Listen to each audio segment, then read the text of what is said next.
All right, good evening, everybody. Welcome in Detroit Sports Talk on the fifth chapter, presented by CashToBitcoin.com. And we're happy to have them aboard. Jelinek, how are you, buddy? I can't complain, man. I mean, it's a beautiful day out. It's a little cold. Got to play golf this weekend. So overall, happy camper. Yep, it's going to be a great week here with a big game. We'll be talking about that coming up. We've got Raj Bundle straight ahead. Pete out. It's sad Pete, out in Penn State, our intern. Well, can we just take a look at him? I don't want him to say anything. I just want to take a look and see what he looks like. If I can tell that he looks sad. Put his picture up there. Can I see? Yeah, he looks sad. Yeah, That's he does look Pete. sad. We'll hear from him coming up. Penn State. What do you say? Taking one on the chin, going down in 9 overtimes to Illinois. I didn't see that one coming. Rob Diddy's in the back, spinning all the dials and everything else. Like I said, we'll talk with Raj. He's got some over and unders. He's excited. He said, I'm excited to talk about the Lions. So I don't know. That's tough. That's real tough. You can't really get excited for talking about the Lions at this point. No, but he is. So we'll see what kind of excitement that he has. We'll get to our book and we'll take a look at it. And the chapters are brought to you by CashToBitcoin.com. Hey, I know you've thought about it like me. You even saw Tom Brady giving away a Bitcoin to a fan after he threw a 600 touchdown or whatever it was. So if you're like me, you want to know how to get involved in cryptocurrency, now I'm here to tell you how to do it. You go to CashToBitcoin.com. That's cash, the number 2, Bitcoin.com. I was listening to the Red Wing game last week, and I heard their spot. I was interested, much like Raymond getting the hat trick. It was exciting. CashToBitcoin.com is one of the fastest and largest growing crypto ATMs in Michigan. They have hundreds of locations in Michigan and beyond. CashToBitcoin.com's ATMs and terminals are safe and secure transactions. So get it going. Step it up. Check it out. Now is the time, folks. Remember, use it. CashToBitcoin.com. Yeah, that's awesome to have them aboard. And on top of that, Dennis, we got playoff baseball night. So I'm really looking forward to talking about that later in the show. And it's going to be a hell of a series. I'm really looking forward to that. And that's a little teaser we have going for Chapter 4. Yeah, you know what? I'm fired up about it too. You almost made me want to put it in the leadoff spot. But that's not what we're going to do. As you saw in our book, let's get to Chapter 1. Did we blow that book up? Now, there it is. We got the Spartans, and as Jelinek alluded to, the World Series. We'll also get to some Wings and Pistons, what we're watching, and then, of course, the Lions, who got slapped around out in L.A., but, maybe did a little bit better of a job than most of us thought they were going to. So I don't know how many times you're going to give them the moral victory. We're ready to give them a moral victory. We'll see. Maybe Jelinek is ready to do that. But let's start out with Chapter 1, and that gets us to the backyard brawl. Michigan and Michigan State. You got number 6, Michigan, traveling to number 8, Michigan State. And this is the first time the two teams meet where they're undefeated in the top 10. And I don't know, it was 57 years or something. It's a pretty big deal just for that right there. Yeah, it's a huge deal. I'm really looking forward to this Saturday. I'm still on the fence about going to East Lansing. Have some friends doing tailgates, have some family doing tailgates. The only problem is I don't have a ticket, so I'm not sure if I want to go to East Lansing, watch a game in some random person's house, then come all the way home that evening. So I'm on the fence about that. But overall, top 10 teams, undefeated in East Lansing. They're going to pack the woodshed. Go green, go white, baby. You know what? Going up to East Lansing and tailgate, like it was a 3:30 or a night game. I wouldn't drive you up there, but I would tell you, for sure, going up there, man, what a party. Like, it doesn't get any better than that, really, out there, letting it all hang out. I've had, some great times tailgating up there. And I actually had to go to the game and work it. I wasn't, just slamming beers and everything. I was completely sober the whole time. I had some of the greatest times of my life up there tailgating. But, yeah, the noon start, like, I've done it before for some noon starts. You're getting up at 4 o'clock in the morning and you're driving out there and you get the grill going at 7 and, it's a different feel. So I get all that. Some people like not only going to tailgate, but then going to, like, a bar right down in East Lansing and, that could happen too, whatever. But you're not a single guy, and no. if you're 21 years old, I can see that too. But yeah, you know what? You almost can't go wrong wherever you're going to watch this game. It's just the anticipation and the excitement of this one. It's going to be pretty intense. I might just be sitting here by myself. I hope my wife and I hope I have the kids will come down and watch. But man, I could be sitting there by myself, and it'll be as intense as anything I've ever watched. Oh yeah, I totally agree. I have a couch down here, TV in my little studio in my bedroom. I would have no problem sitting, having a couple of freezing cold beers, just watching the game happen on my own. But it's a top 10 matchup. Like, you got to watch it with people. You got to celebrate. So I think me and some friends have a plan. If we don't go to East Lansing, hit a local establishment in the Ferndale area, watch the game, drink some beers, recuperate, and go out for the evening for some Halloween festivities. But yeah, I'm definitely going to be watching the game. Can't wait for it. It's going to be a hell of an afternoon. Yeah, well, I know by experience, like you talked about what's going to happen afterward. If the things don't go your way, you're not going to want to do anything. I know that. But if it goes the way you want, then it's a rollicking rest of your Saturday. And, it's the one thing, you mentioned freezing cold beers at noon, which sounds, fine. But the thing for me is that I think that's going to be Cade Cunningham's debut for the Pistons that night. So I don't know if you can have a 7 and 8 hours of rolling beer time. So you got to kind of be strategic when it comes down to that to make sure that you'll be able to get to that game. We'll talk more about that in the third chapter. Oh yeah, we will. And that honestly kind of put a dent in my Saturday plans. So now I have to kind of recuperate myself and try to figure out how I'm going to watch. If Cade makes his season debut, I'm going to have to watch that. But really quickly, I have a great story about like the festivities for the evening and things not happening. When I was at Western Michigan, some friends went for the Michigan State game, the year of trouble with the snap. They were all getting ready to go out, have a hell of a night in Ann Arbor and all that. And then trouble with the snap happened. And Ann Arbor was just dead after that. And so my buddy, his friends left without him, forgot about him. So he had to Uber from Ann Arbor all the way back to Kalamazoo that evening. So that's tough. And thankfully, if Michigan goes to East Lansing and wins, I will not be there to be sad and sad drink. I can be home and happy drink with friends. So that's what I'm looking forward to. It reminds me, I remember in 2001, that was where a smoker threw this last second pass to duck it. And, Michigan State won. It was a great game back and forth. But I had an RV for that game, and I had my friends, and my friend, his younger brother was up at State.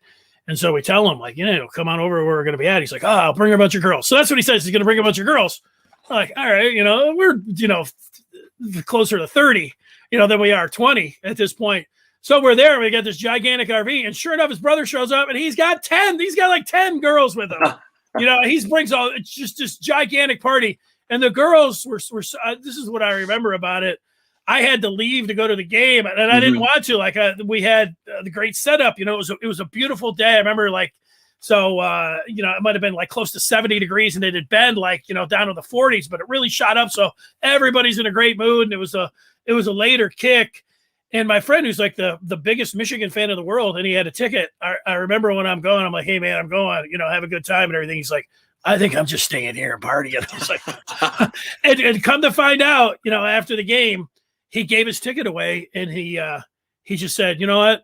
It was the girl in the brown corduroy pants. I just had to stay here. And I'm like, I get it. You know what? It ended up being a great game, and he was a Michigan fan, but I don't know. Like, I just remember just what an awesome day weather-wise it was. And it just was an awesome tailgate I had going. I had to leave it, like 3 hours early and come back 3 hours after, but apparently it was the place to be.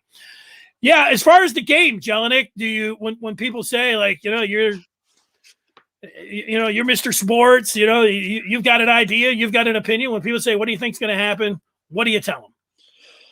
God, I've been going back and forth about this. We were talking about this at work today. Like, I'm sandwiched in between Michigan State fans. I'm there, and it's just tough because like there's compelling arguments coming from both sides. And just the way I'm looking at it is both Michigan and Michigan State, when they're playing each other, that's going to be the best teams they've played so far this year. Michigan State's D-line is going to be the best D-line against Michigan's offense. Michigan's offense is going to be the best Michigan's offense is going to be the best offense that Michigan State has played. So I really don't know. I like the 4.5-point spread. I really do think that Michigan State's going to win just for the fact they're at home. They have a more dynamic quarterback. And talking about Peyton Thorne, I'm not worried about Peyton Thorne throwing the ball on second or third down, where I'm looking at Cade McNamara, who I still think is a good quarterback who's just not being utilized properly. I just don't trust Cade McNamara in like a 3rd and 5 or a 3rd and 8 to throw the ball. So I have to lean towards Michigan State. I'm surprised they're a home dog, but go green, go white, man. I really do think Michigan's going to win, or Michigan State's going to win. Well, the Vegas always pumps up the Michigan line because Always people will does. bet it, so it's probably closer to like a pick 'em, but that's just the way it goes. Notre Dame's kind of the same way. I think you're right talking about Cade McNamara. Like, he can't just, if Michigan's going into this game relying on its best in the Big Ten ground game and their 1-2 punch, and they think it's going to be like Washington, like some kind of ground and pound. I don't think that's going to. I think it's going to be like the second half of the Michigan-Nebraska game, where Nebraska scored 22 points in the third quarter, and they ended up scoring whatever it was 29 in the game.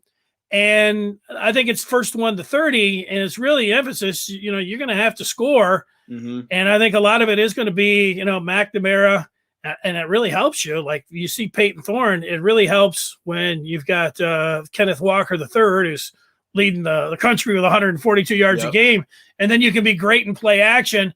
Now, if Michigan's also having success in the early downs running the ball, then that's going to help Cade McNamara. The one thing that with quarterbacks, I've liked him. He does good things. Like, he doesn't take sacks, and he doesn't throw. He's got the one pick.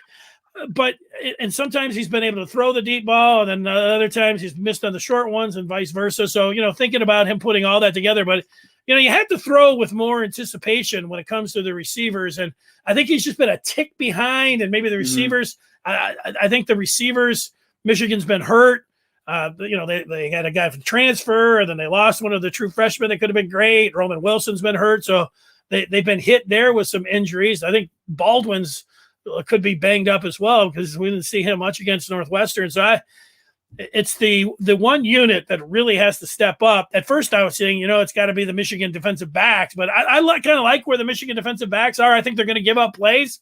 I think it's coming down to the Michigan wide receivers and being able to come up and catch some 50-50 balls, get up there and can they win their share of 50-50 balls? And you want to make a case that it's at the line of scrimmage and all these other different things. That's fine. I'm zeroing in on Michigan's wideouts, and I don't think they have to be better than Jaden Reed and Jalen Naylor and Hunt, the tight end. But you know what they have to do? They have to come up with some big plays, and they have to get to 30 points, and a lot of that's going to be on them. Yeah, and if we're gonna be more specific about stuff like that, I'm going to be really looking at the Michigan State defensive line, just for the fact that if they stack the box and just eliminate the Michigan run game, and they make Cade McNamara beat them, and Cade McNamara beats Michigan State, I'll have to tip my cap and say, all right, I was wrong about Michigan's offense, and Michigan is the better team, but they got to make Cade McNamara throw the ball. And I think it's all going to be on the Michigan State defensive line for stuff like that, because I know the secondaries aren't great for Michigan State. And so that's where you're talking about the big plays and stuff like that happening. But they have to make Cade throw the ball down, or they have to make Cade throw the ball deep to test those secondaries like that. So Michigan State defensive line, I have to see them play well and just block play quorum and just stop the run.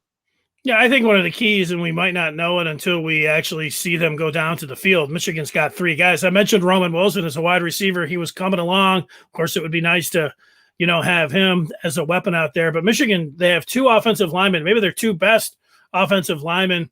Zach Zinter is their best offensive lineman. He didn't play against Northwestern, and then their other guard, Trevor Keegan, didn't either.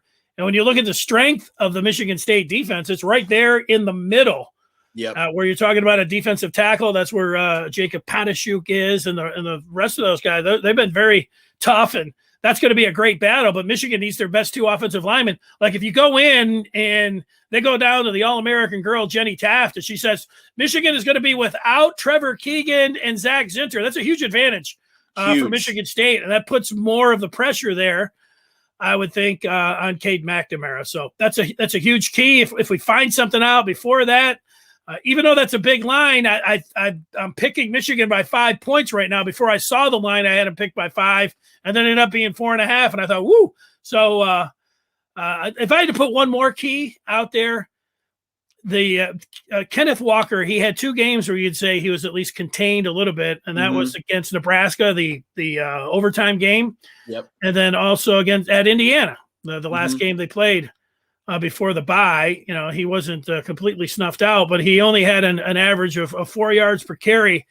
And I heard Harbaugh watched his news conference yesterday talking about just how good Kenneth Walker was with yards after contact. So what that tells me is that you need to tackle in space. Yep. You can't, if you're out there, you're a Michigan defender, if you see Kenneth Walker shedding some, and he's a great back, he can get you in the screen game. He can probably take you downtown, a little Michigan. I saw Nebraska scheme them up where they went after their linebackers.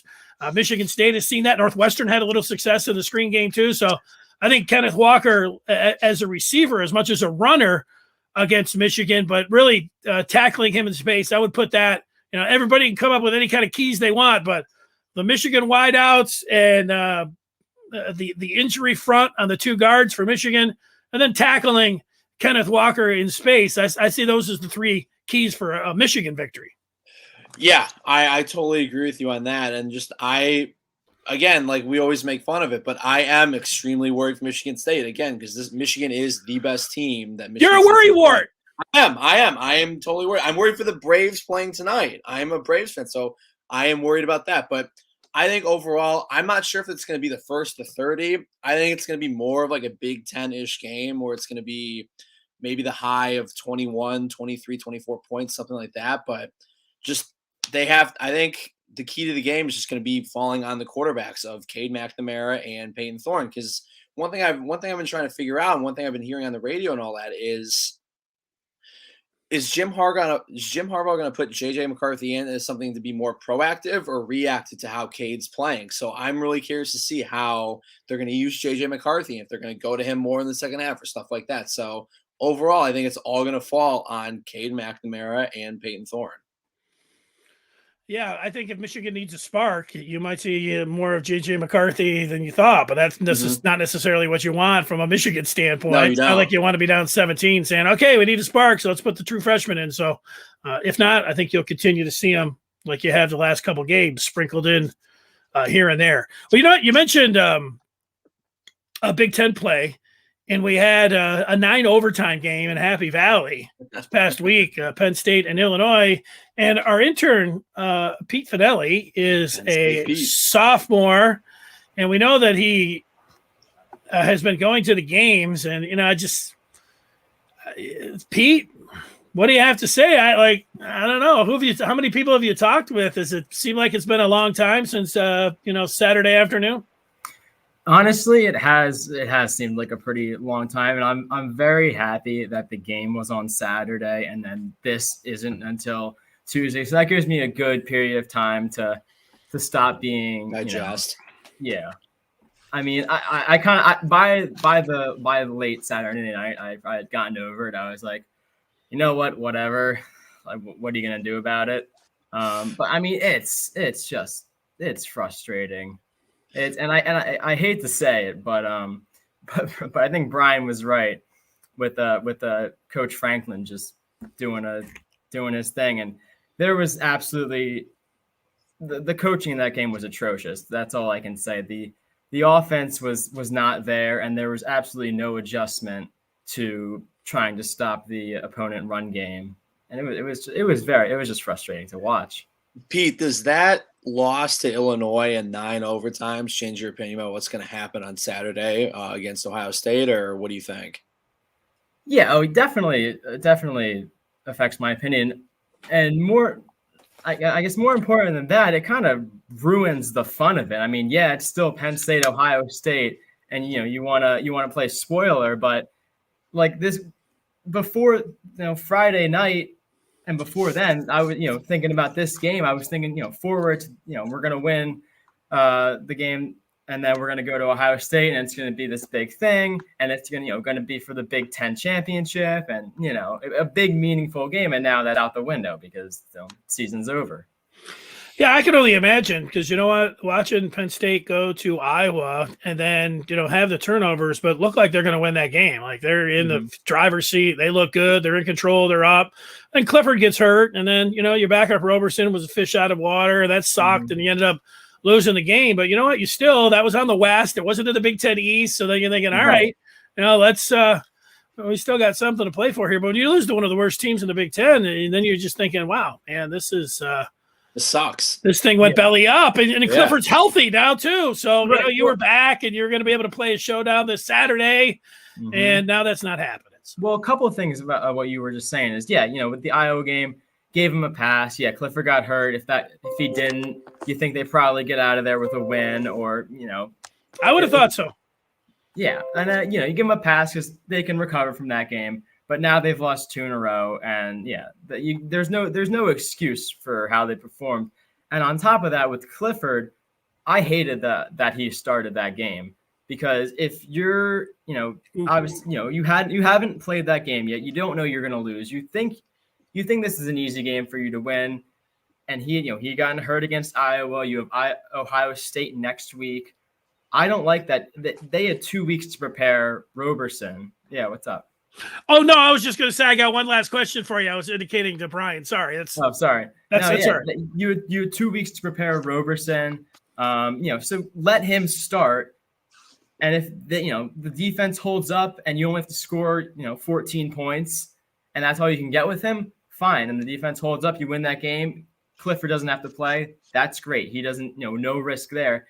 If it's not looking good, you need to throw Clifford in the second half to make sure you escape there with the win.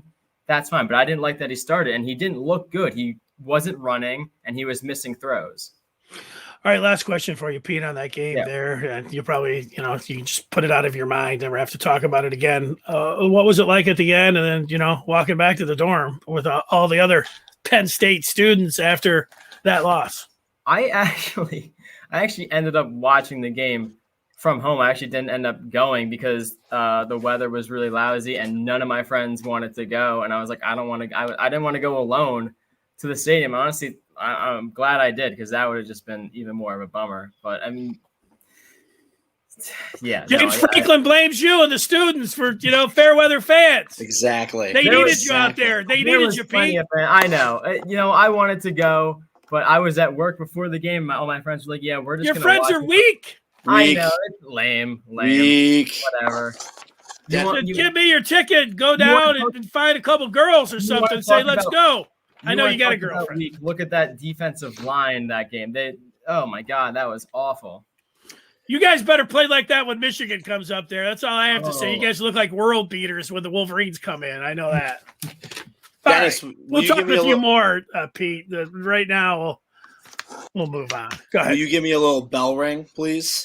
Do you have it handy or not? It's I'm gonna have to stretch up. We're good. All right. With that is our awesome transition into Chapter 2, where we're talking to the Lions football. So the Lions fell to 0-7 against there it is. Thank you. A little delay, but we're back. The Lions fell to 0-7 against Detroit's former Golden Boy, Matt Stafford. We can bring Raj into the chat in a second here. But Dennis, we're 0-7. We got one more week we got one more chance for a win before the bye week, and I really don't want to go into the bye week at 0-8. Yeah, you know what? Starting out talking about how I'm going to pick the Lions to win against the Eagles. It's not something I thought I was going to do, but here I am. I picked them before the season. Things change, so you don't have to go with what you were going to do before the season. But I thought that their best chances to win games were against Cincy and Philly heading into the year, and they got bombed by Cincy. So that's what, a 3.5, 4.5 point line. I'm going to pick the Lions one more time, but that's it. I think this is their shot. It's got to be. And, to beat the Eagles. The Eagles, at times you watch them. Hurts will probably run all over them and look great. DeMonta Smith will look awesome and everything else. But I think they have a shot. For the thing out in L.A., that was kind of a torture chamber going in. I went and I a lot of times, I'm looking to, analyze the game and look at all the personnel settings. And for the Lions here, after what I saw against Cincy, I wasn't going to do that with LA. I said, you know what? I'm taking it. I'm putting the phone over here. I'm just going to kick back and watch this. And you know what? They did some nice things. It was entertaining. Yeah, you know, all the different onside kicks and going for it on fourth down and the fake punt again. I was like, man, this is fun. And then LA did their thing and ended up just taking them down. But it's.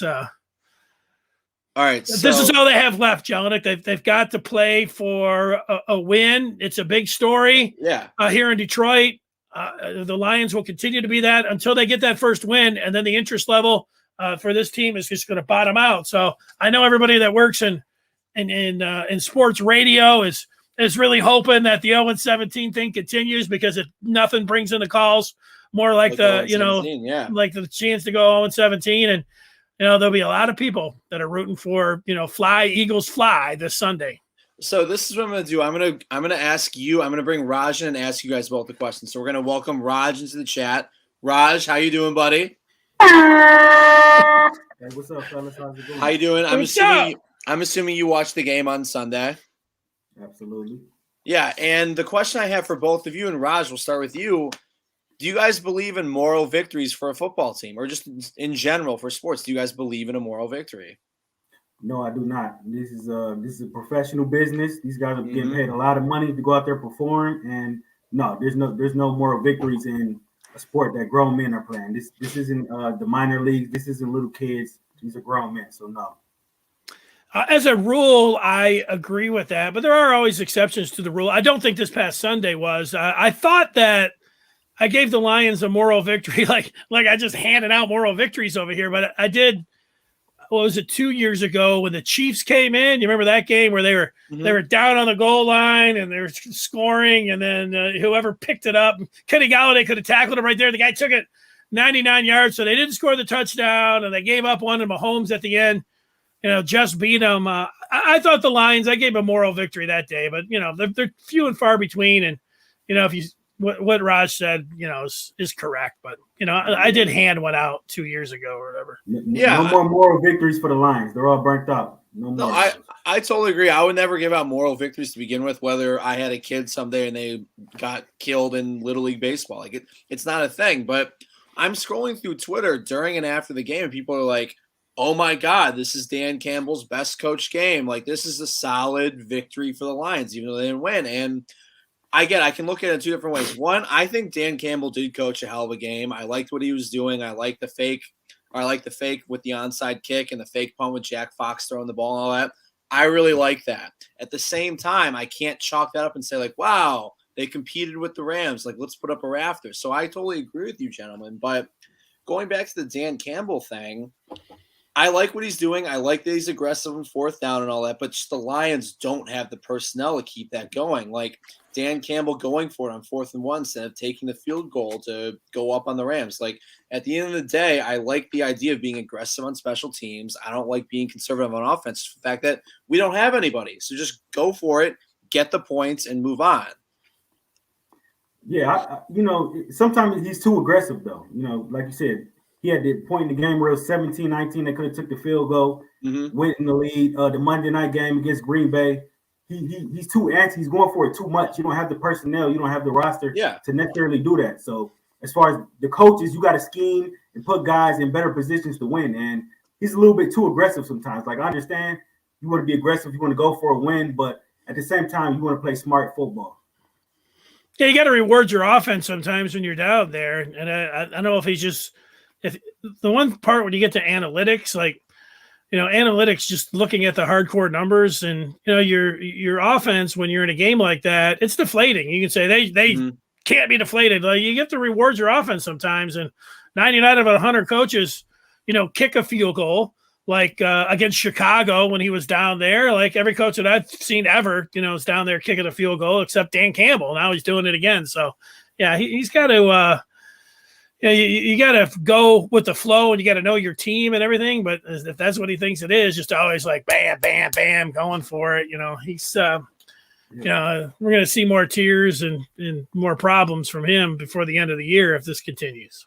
Yeah, I think a lot of it's just been questionable. The Chicago game, the Green Bay game, this game, like you don't have the personnel to necessarily making a lot of the calls that he's been making. I'm with you. Well, you got some over and unders. Let's get to them. Jelinek, you know you muted, right? I didn't mute myself there. I'm not sure. I got muted. I was just saying, this seemed like a really good segment. Yeah, I love the idea of what you guys are saying about being aggressive and going for it, but just not when you don't have the people. Not when you have Jared freaking Goff playing as bad as he is right now. So, Raj, hit us with the over and unders, man. Yeah, and all the injuries on the offensive line. The injury bug, period. But all right, let's jump in right to the over unders. I got 5 of them. We're going to start with tomorrow's game in Washington at 7 p.m. You got the Red Wings at the Washington Capitals. The over under at this game is at 6. I'll go ahead and start it off. Bertuzzi's out for this game. The Capitals, I think they're just a better team than the Wings. And I think the Capitals are going to win this game 4-1. So I'm going to go under the 6. All right, I'll follow that up. I'm going to take the over just for the fact that the Wings have been scoring a ton of goals in the games that they have played. They've all been like 7 goal totals and stuff like that. I love the idea that the Wings can continue scoring. I agree. I don't think they're going to win, but I like the idea that they're scoring 2, 3, 4 goals a game. So give me the over at 7. Yeah, the piece of information you gave me about Bertuzzi being out for the game, that leads me to believe offensive outage messing with your top line there. I'll go under. Absolutely. All right, the Saturday night primetime matchup. You got Penn State at Ohio State. They got the over-under on that game at 61. 61. You're taking the over or the under, Brian? Give me the over, just for the fact that Sean Clifford's healthy. When he's healthy, that offense does roll well. And on the other side of the ball, Ohio State's freaking amazing. So absolutely, I can definitely take the over at 61.5. Well, Ohio State's been averaging over 50 points by themselves over the last couple of games. So Penn State's defense is pretty good. Can they keep it under, can they keep it under 40, around 35, 20? I'm going to go under, man. That's a huge number. I think Penn State's defense at least we'll be able to give Ohio State a little bit of difficulty, and I'll take the under. Yeah, 61 points is definitely a lot of points, but I know Penn State wants to rebound and play well after that heartbreaking loss, 9 overtime to Illinois. Brandon Peters, the seasoned legend, coming through. But yeah, like you said, Ohio State, they're averaging a lot of points. I think it's gonna be a high scoring game, prime time. I'm gonna go over on this one. I'm gonna go over. Over on 61 points from me. All right. Saturday at noon, we got the big matchup. We got Michigan at Michigan State. They got the over-under at that game at 50.5. 50.5, Dennis. You like the over, the under on that? Well, I'm picking 30-25. So what did you say it was? 55.5? 50.5. Oh, 50.5. That gets me to over. Take the over. Yeah, I'm gonna take my first under. So I just think that with Michigan State's defensive front, Michigan's defensive front, I think that both quarterbacks are going to be in for it. I think it's going to be a tough game running the ball and throwing the ball. So give me the under. I'm going to go with the under in this game as well. I think both teams are going to try to establish the run. Michigan's trying to win it, going to try to win at the line of scrimmage. I think State is as well. They're going to try to get Kenneth Walker going. So, yeah, I'm gonna go with the under on this one. On the under on the 50.5. I think it's gonna be a dog fight. And yeah, give me the under on that one. All right. What's the final one? All right. I got the Eagles at the Lions. They got the over under on that one at 48. 48. Taking the over to under, Brian. Give me the under just for the fact that I think the Eagles are kind of broken. I feel like Jalen Hurts is eventually going to get murdered, and the Lions can't score points. Jared Goff will probably throw 2 or 3 picks. So give me the under. 23-21. I'm picking the Lions. I'm going to bet them on the money line this week. So maybe I should parlay it with the under, because I think it's going to be a low scoring game. Lions in the under.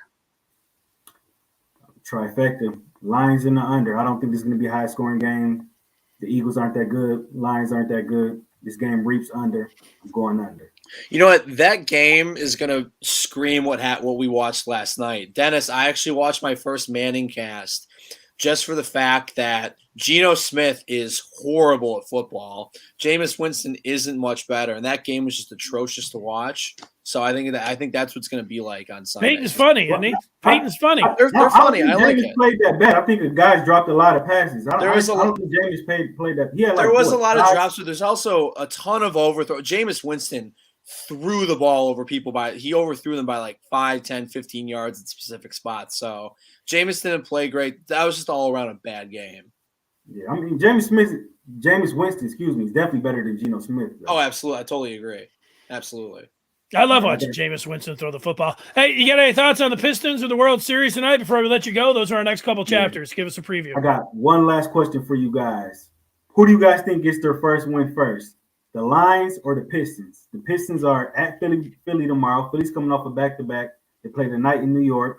Then they got the Magic on Saturday and the Nets at the Nets on Sunday. So who do you guys think gets the first win, the Pistons or the Lions? I think the Pistons are going to get that win. Cunningham's going to come back Saturday night against the Magic, and they're going to get that dub.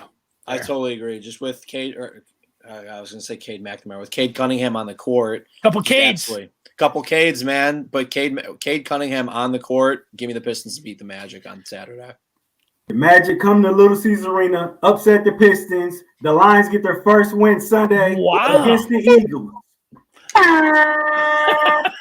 Raj, make the hammer in it. I like it, man. I like where he's at. We got to turn the page here and get to the Detroit Pistons, and we'll put the Red Wings into this chapter as well. Pistons are 0-3. They play, as Raj indicated, Philly at home before coming home on Saturday. The Wings have played 6 games, and they're sitting at 3-2-1. All right, Jelinek, who has impressed you? Honestly, just the Wings, as Mickey Redmond would say, the Wings youngsters, and Lucas Raymond and Mortiz Sider. I've loved watching the Wings so far this year, and it's made me fall back in love with hockey. I mean, both Sider and Raymond are leading the league in rookie points, so that's something I absolutely love to watch. On the flip side, I haven't really watched the Pistons that much, just for the fact that Cade Cunningham's not playing. So I think that's going to change on Saturday when the Pistons get their first win and when Cunningham's on the court. So I will start watching Pistons basketball as soon as Cunningham's back on the court. But I'm just happy with the Wings, man. Nedeljkovic looks good. I like what the Wings are doing. The Yzerman plan, looks like it's starting to form a little bit. And I think the Wings are going to be better than what we predicted earlier in the year. Lucas Raymond scoring a hat trick at 19 years old, the number 4 overall pick is great, doing it against the Blackhawks. And in that same game, you already mentioned Alex Nedeljkovic, he went out with that paddle save, reaching across. That was a highlight reel. I love that. The line of Bertuzzi and Raymond and Larkin has got to be one of the best in the league right now. Absolutely. Sider looks like he's fitting right in there. He's got a physical presence. Yeah, it's fun. They did really good at home, but I like him right here. I'd watch all the Pistons games, but the Pistons have been boring. It looks a lot like last year. Mm-hmm. And, we thought that we were moving on to something new. And, Sadiq Bey had 20 and 16 the other night, but Kelly Olynyk played good in the first half last night. But it just shows you you get a superstar. Like we saw what Trae Young did last year for the Hawks. Trae Young was awesome last night. I mean, that was the difference. You put Trae Young on the Pistons, he's clowning them. And, he clowned the Pistons. And it's like, man, we need a superstar. Well, we're hoping that we got one. And we hope to see him on Saturday night. So if not, man, it's going to be a long year. And with so much excitement and build up. And then, here we are 3 games in the year, and they're yawners when it comes down to the game. I was watching the Pistons over the Monday Night Football, which surprised me. But, they didn't have anything going. It's disappointing. No, yeah, and I like what you said about if I'm going to back up to the Wings again. I like what you said about that top line of Raymond, Bertuzzi, and Larkin. Just Dylan Larkin's looking like the kid, like he's looking like when he came up with the Wings a few years ago. Like he's looking good. He's still a physical presence and all that. He's scoring goals. Bert's scoring goals a lot, which I love, and obviously Lucas Raymond. Bert, I love it, and Lucas Raymond obviously has hat trick. So I love what the Wings are doing, both physically and scoring goals right now, and just. They're fun to watch. And like you said, the Pistons are just boring. They can't shoot well. And that's really about it. I mean, I'm always looking for offense in the NBA. Obviously, that's where the NBA is at now. But the 3-point shooting is not good. The regular shooting from the floor is not very good. So the Pistons are boring to watch right now. And they need Cade Cunningham on the court. All right, you ready to turn the page? As we do that, let's say thanks to our presenting sponsor, CashToBitcoin.com. Thank you, Cash the Bitcoin. And with that, we're going to talk about the World Series. Dennis, Game 1 is tonight, a little bit past 8. The Braves and the Astros are playing in H-Town tonight. You got Charlie Morton against – oh, God, I can't remember. I got to look at my show sheet again. But you got Charlie Morton going, the former Astro who won in 2017. What do you think is going to happen during the World Series? Yeah, I think that, the Astros really bashed the ball, and I think the Astros have a better bullpen. I think the Braves, though, have better starters, and, when you start looking at that infield, man, I love the Braves. Some teams you can just fall in love with in a short time, and the Braves for me, have been that. I really like, their bullpen is entirely, made up of lefties that come out of there, but they've been getting the job done, and you wouldn't think that would be a great matchup when you go and look at what the Astros. I think the key to the series is the strength of the Braves is their starting pitchers. If they can go 5 or 6 innings and don't have to go to that bullpen too early, I think you can see the Braves win this. But if you see them having to go down to the pen early, that could spell, and that Astros team can just wear you out with the bats that they have there. And I know we all hope Carlos Correa is going to, go to the Tigers afterwards. So I don't know. Would it be better news for the Astros to win, where then they might feel compelled to be like, man, we got to keep the band together? I think so. So I think if you're a Tigers fan, I think you root for the Braves just for the fact that you don't want any idea of the Astros saying, hey, let's pony up and take another run at this. These guys deserve it. They've been going. At one point that I thought was interesting, and they've only been doing championship series since 69, I believe, but this is the first time that you have 2 representatives in the World Series that both lost the league championship series the year before. Wow, that's a hell of a stat. That's pretty cool to know. And backing up a little bit, when I'm looking, I think the Houston Astros are going to take Game 1 just for the fact that Framber Valdez, that's the name I was trying to remember a second ago. He's been good. He pitched out of his mind against the Red Sox in an elimination game and pitched 7 innings of 1-run ball, just giving up 1 home run, and that's it. But Framber Valdez has been pitching out of his mind. But when you're looking at the Braves lineup, they can easily keep up with Carlos Correa, Alex Bregman, all that. They got Freddie Freeman is a guy you just can't hate at all. I mean, Freddie Freeman's the man. Like, I absolutely love the guy, and that's why I'm rooting for the Braves. Eddie Rosario's playing out of his mind right now. You got Austin Riley, you got Dansby Swanson. Like, the Braves lineup can easily keep up with the Astros lineup. The thing is, like what you said, is I'm worried about the bullpen. We saw the Braves bullpen get torched a couple of times against the Dodgers, and I really need to see guys like Charlie Morton going 5, 6, maybe even 7 innings. So if they do that, Braves in 6, man. No, what was weird for me is, the Braves coughed up a 3-1 lead last year. And, I liked the Hawks. Like, I didn't think I liked the Hawks, but then I watched Trae Young last year get to the conference finals, and I ended up liking the Hawks. And I love Trae Young now, but, the Atlanta sports scene, they're really big. They lose their hockey team twice, and they were up 28-3 on the Patriots in the Super Bowl and lost that. So, it's been a long time since they've had some success there. I don't root for the city of Atlanta, but I do like rooting for the Braves here. And it's not smart money, to bet anything on the World Series here. I don't see it anyways, like some edge, but man, I'm throwing money down on Correa to hit a home run and Freeman to hit a home run, one on each side, plus 500 just to hit a home run. So that's what I'm doing. We'll see how that holds up. We'll see how much money I'll be throwing around during the series, but that's what I got going on. Yeah, we got Joe Buck and John Smoltz on the call too. 2 guys I like when they're calling baseball. So I'm really looking forward to the series. I can't wait to watch it with my dad. Really looking forward to it. Yeah, well, I'm hoping you have a good time with your dad watching it too. You ready to move on? I will. I'm ready to move on, man. And with that means it's Halloween weekend. And Dennis, I just think the easiest way to ask this: are you a Halloween guy? Yes or no?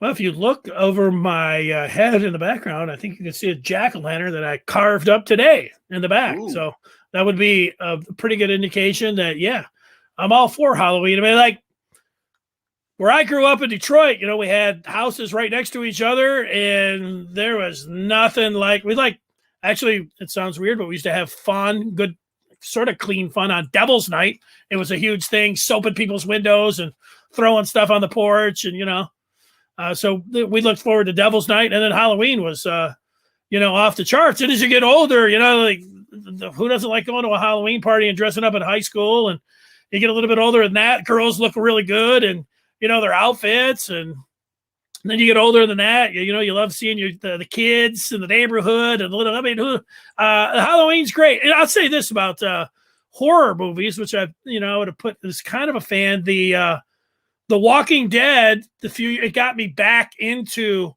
horror movies. The first couple seasons. I don't know how many I watched, 6 or 7, but I started American Horror Story, and I watched Conjuring one night. It was a foggy night. I was by myself, and there was this like strange lightning. I'm like, ooh, let me watch a scary movie. And I watched The Conjuring, and my family was away. And at the end of the movie, I was like, whoa, I got the dogs. I shut the door, and I'm like, all right, let's not watch any scary movies for a while. But I like all of that. See, I actually, The Conjuring is one of the few horror movies I've watched being in, just for the fact that I tuned into it like 5 minutes in and got sucked in immediately. It was at like noon on a Thursday afternoon in the fall, like 4 years ago. It was still scary. Watched with my dog, and I was freaking out, but like I couldn't look away. That was hands down one of the scariest movies I've ever seen. But myself, I'm not a huge Halloween guy. The girl I'm dating loves Halloween in every way, carving pumpkins, dressing up, doing haunted houses and all that stuff that freaks me out. But last week we did a bar crawl down in Royal Oak, and me and the girlfriend and 3 other people did all the insurance agencies. So like I was Jake from State Farm, she was Flo from Progressive, had the General and Mayhem. So it was a solid afternoon, and doing stuff like that were involved. Nice theme. Bar crawl. It was a great theme. Doing stuff like that, I love Halloween. I went to, it reminds me, and it fits in perfect for this week. There was one time, it was probably 2001. I was in East Lansing for the Michigan game, and the night before, whatever, it was a Halloween weekend. So we went to a bar, and our group, none of us, everybody else dressed up, and then we were older. We were sitting in the corner, we were just having fun. But you just checking out the scene, just having a good time. The one person, he dressed up like the Pope, the whole thing. He had the hat, he had the rosary, but he had the whole getup on. And I've never seen more of a synergy or just like a party. Everybody loved this guy. Everybody wanted to go up and they wanted to talk to the Pope, and the girls wanted to be playing, and he was like, you'd see him and he'd give you.